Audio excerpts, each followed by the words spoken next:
bukan pasar yang kita kejar, tapi pasar yang datang kepada produsen-produsen kecil UKM tadi kan. Itulah melalui pariwisata. Tapi memang challenge terbesar kita adalah implementasi. Itu adalah challenge terbesar ya.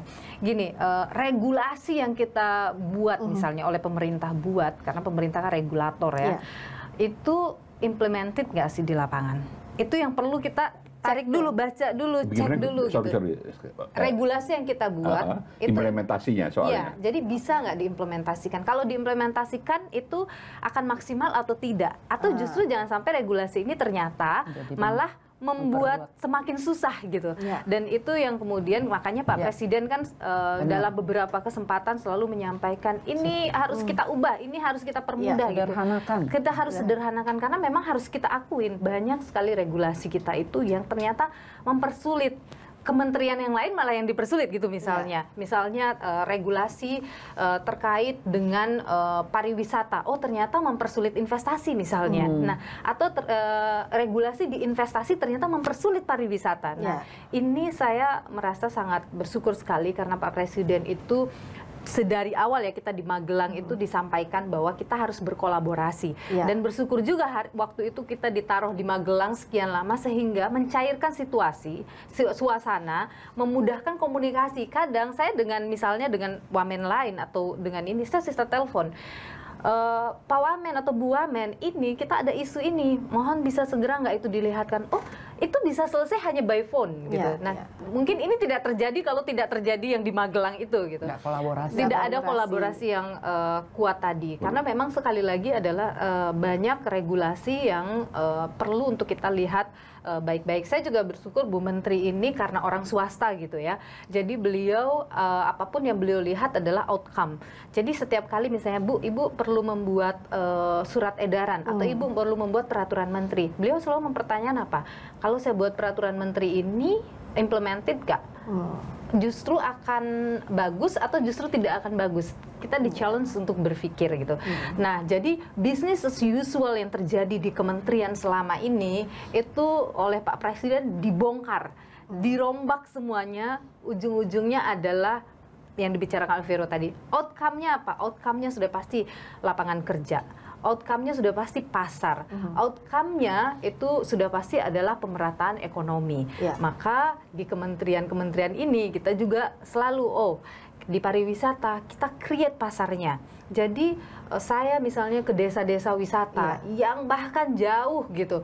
Saya datang ketemu dengan masyarakat, masyarakatnya punya produk-produk yang bagus sekali, punya tenun, punya kerajinan tangan yang ternyata itu luar biasa gitu. Tapi mereka selalu bilangnya apa?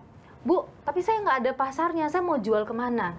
Nah, beruntungnya juga kita ini ada di level menteri dan wakil menteri eksekutif gitu. Kita langsung bisa ini cocoknya apa? Kita bisa kontak dengan teman-teman di swasta. Kita ini sebenarnya kan menghubungkan meng-create itu, menghubungkan antara pasar dengan posisi yang kita punya. Nah, akhirnya kita bisa membantu mereka create pasar. Dan kadang kan ada investor juga yang datang ke kita. Kita juga challenge mereka bagaimana agar mereka tidak hanya memikirkan keuntungan tapi juga memikirkan nih bagaimana kok udah ngambil keuntungan yang banyak seperti Pak Presiden bilang kan udah ngambil keuntungan yang banyak, mereka juga harus dong berkontribusi pada negara. Nah, hal-hal seperti itu yang terus kita upayakan lakukan. Tapi ini kan belum 1 tahun ya. Jadi masih banyak tempat yang belum kita datangi. Memang kan belum 1 tahun dan tapi harapan masyarakat setelah kabinet ini dilantik kan sangat amat besar. Makanya itu jadi tantangan juga untuk semua ya menteri, wakil menteri di bawah pemerintahannya Presiden Prabowo. Nah, ini kan momentumnya juga mau 80 tahun Indonesia. Apa sebenarnya kerangka besar yang bisa diimplementasikan yang harus segera dilakukan di usia 80 tahun ini? Masih 1 tahun pemerintahannya Presiden Prabowo Subianto dan Wakil Presiden Gibran. Nah, apa di 80 tahun ini yang bisa membuat masyarakat tersenyum untuk menyambut hari kemerdekaan? Kalau dari Bu Vero? Ya, 80 tahun. Sekarang angkanya bagus sekali. Kita ini kalau kita lihat negara kita ini 80 tahun itu boleh dibilang tuh kita udah kalau di negara lain itu kan aging population ya. Kalau kita 80 itu cemerlang.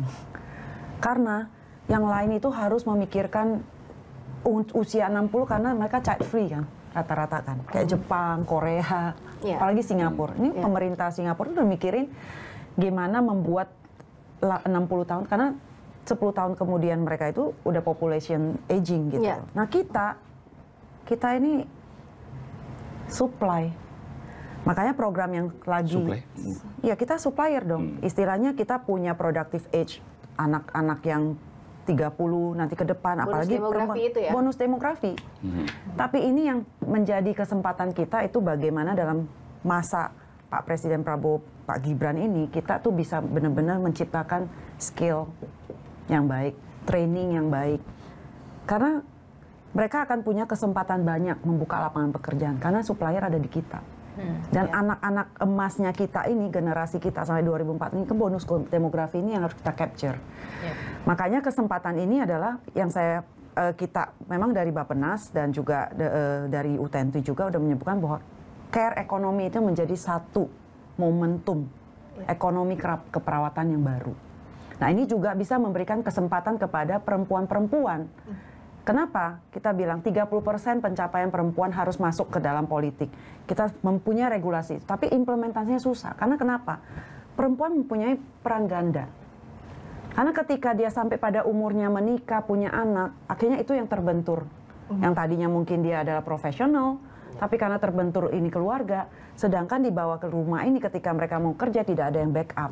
Kita tidak punya caregiver yang baik, kita punya nanny yang baik, kita tidak punya, bukan soal baik, punya skill.